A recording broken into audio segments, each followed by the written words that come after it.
ഇവൻ കൊള്ളാം. എന്താ ഇവന്റെ പേര്? ചുക്കാപ്പി.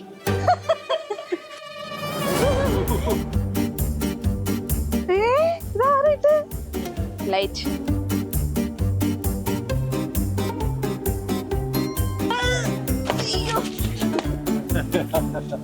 എന്താ ചിരിച്ചേ? നിങ്ങൾക്ക് എന്തെങ്കിലും അഭിപ്രായം? എന്നെങ്കിലും നീ രണ്ട് കള്ളന്മാര് വലിച്ചിട്ട് കാര്യമില്ല. എന്താ ഈ ഇലക്ഷൻ അടുത്തതോടെ കേരള രാഷ്ട്രീയത്തിൽ എന്തൊക്കെയാണ് സംഭവിക്കുന്നത്? സ്വതന്ത്രരായി നിന്ന് 2020 പാർട്ടിയിലെ NDയിലേക്ക് പോയിരുന്നു. അതോടെ അവരുടെ വിശ്വാസ്യത നഷ്ടപ്പെട്ടോ? നമുക്ക് ജഡ്ജ് ചെയ്യണ്ട, നമുക്ക് എന്തായാലും പബ്ലിക്കിന്റെ അടുത്ത് ചോദിക്കാം. അപ്പൊ ഇന്നത്തെ വൈറ്റ് ടോക്കിന്റെ ചോദ്യം, BJPയിലേക്ക് പോയതോടെ 2020യുടെ വിശ്വാസ്യത നഷ്ടപ്പെട്ടു. Come on.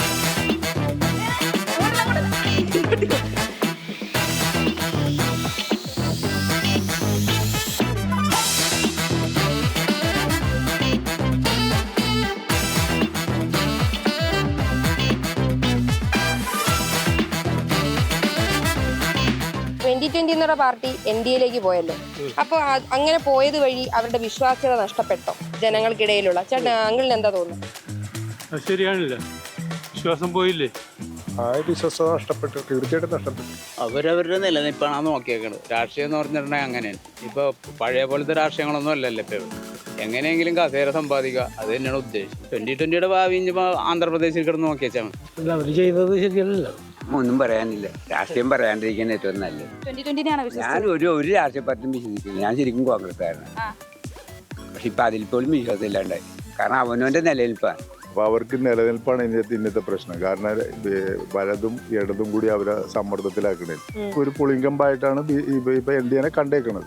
ഒരു 80% വിജയിക്കാനാണ് സാധ്യത. കോർപ്പറേഷൻ ഉണ്ടല്ലോ, ഇവര് ഈ രണ്ട് കൂട്ടിനും കൂടി ആക്രമിച്ചാണ്. അന്നേരം അവര് ഒരുപാട് ബുദ്ധിമുട്ട് അനുഭവിച്ചാണ് ഈ ടീംസ്. അപ്പൊ അവർക്കൊരു നിലനിൽപ്പിന് ഒരു പ്രസ്ഥാനം കൂടെ വേണം, മാറ്റങ്ങൾ കാണുമല്ലോ. എന്നെങ്കിലും ഈ രണ്ട് കള്ളന്മാര് വലിച്ചിട്ട് കാര്യമില്ല. എന്താ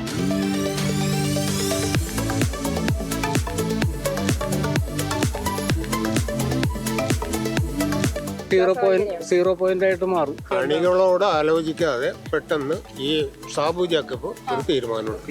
അപ്പൊ അതിനോട് അണികൾക്ക് യോജിപ്പില്ല. ഇതാണ് കാര്യം. സാബു ജോസിന്റെ എത്രയും നാളത്തെ ഒരു പ്രവർത്തനങ്ങൾ അഴിമതി ഇല്ലാത്ത ഒരു സംവിധാനമാണ്. അപ്പോൾ അങ്ങനെ ഒരാളെ മോദി കൈകോർത്തിട്ടുണ്ടെങ്കിൽ ഞാൻ ഒരു വലിയൊരു മോദി ഫാനാണ്. അപ്പോൾ സ്വാഭാവികമായിട്ടും അദ്ദേഹം ഒരു തെറ്റായ തീരുമാനം എടുക്കാത്ത ഒരാൾ കൂടിയാണ് ഇതുവരെ. അപ്പോൾ രണ്ട് വലിയ വൻ ശക്തികൾ കൈകോർക്കുന്നു. അത് വരാൻ പോകുന്ന നിയമസഭാ ഇലക്ഷനിൽ പ്രതിഫലിക്കും. ഉണ്ടാവും, തീർച്ചയായിട്ടും ഉണ്ടാവും. 2020 എന്നല്ല, ഇതുപോലത്തെ ഏതൊരു പാർട്ടിയിൽ ഇപ്പം ഞാനൊരു ഉദാഹരണം പറയുകയാണെങ്കിൽ, ഇപ്പം തമിഴ്നാട്ടിൽ ഇലക്ഷൻ നോക്കിക്കഴിഞ്ഞപ്പോൾ TVK വിജയ് ഇപ്പോൾ ഒരു പാർട്ടി നടത്തിയിട്ട് ഇപ്പോൾ അധികാരത്തിലേക്ക് എത്തും എന്നുള്ള രീതിയിൽ പറഞ്ഞാൽ അവർ അവരുടേതായ സ്വന്തമായി സഖ്യകക്ഷി ഇല്ലാതെ ഒറ്റയ്ക്ക് നിന്നുകൊണ്ട് തന്നെ ഭരിച്ച് ഒരു മുന്നേറ്റം ഉണ്ടാക്കാൻ നോക്കും. അതുപോലെ 2020 പ്രവർത്തിക്കുകയാണെങ്കിൽ കുറച്ചും കൂടി മെച്ചമുണ്ടാകും. ഈ വോട്ടർ സൈഡ് ഈ വർഷം കിട്ടിയതേ ഉള്ളൂ, അതുകൊണ്ട് വലിയ പിടിയില്ല ഇതിനെ പറ്റി. നിങ്ങൾക്ക് എന്തെങ്കിലും അഭിപ്രായം? കൂട്ടുകാരൻ